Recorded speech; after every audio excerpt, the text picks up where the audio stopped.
You gather together some of the movers and shakers across this city who are audacious, who are practical, and who are clearly void of fear. You get somebody like Maconda Brown O'Connor who has an idea to save a grove of trees that have been important to her and her family.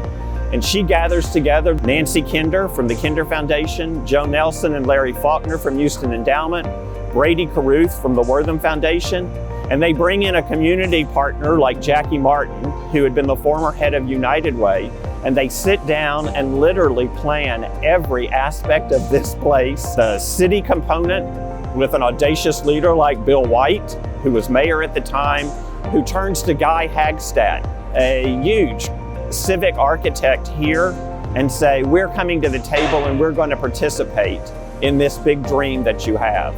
I think you start with the public, and that's what the board did. They conducted town meetings. There were 6 of them across Houston, even before the architects were hired. And they asked people, what do you want to see? And we can look around the park. The reasons that you see what you see is because the public asked for it.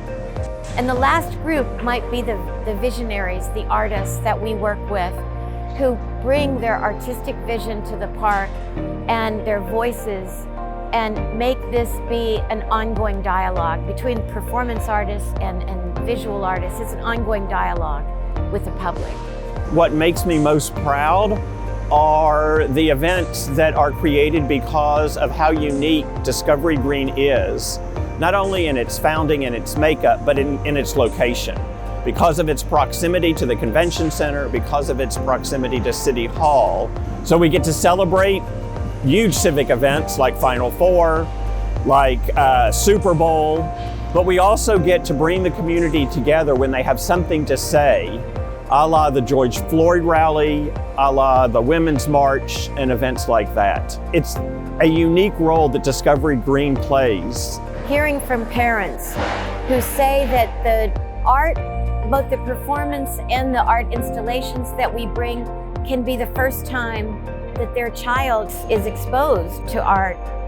One parent told me at an event once, she considered Discovery Green to be the culture center, that she had taken her son here over the years to see so many meaningful things, and she felt as though he learned about the world of art from Discovery Green. I go back to the very first Field of Light when we reinvigorated our public art committee and brought in Bruce Monroe, and standing on that promenade when it was all finished and hearing this hush and waiting for people to come in to see it and who were just transfixed. But there have been so many others. Each one is magical. Moon Garden, there were 80,000 people in downtown Houston came to see this incredible installation for the moon, which has such a significance to all Houstonians. The best aspect of working here are the people I get to work with every day. These are folks that I've never once had to say, can you care a little more about this place? Can you do a little bit more to make our visitors feel more welcome? Can you go an extra step further to make this place look better? They are a more committed group than any I've ever experienced before. And it's because this place means so much to them.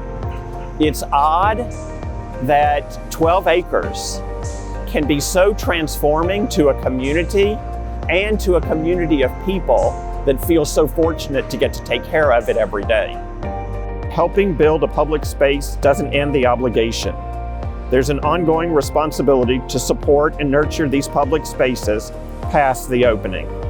That takes a really committed team, and it takes really committed donors to make them successful. There's an ongoing obligation of both to each other.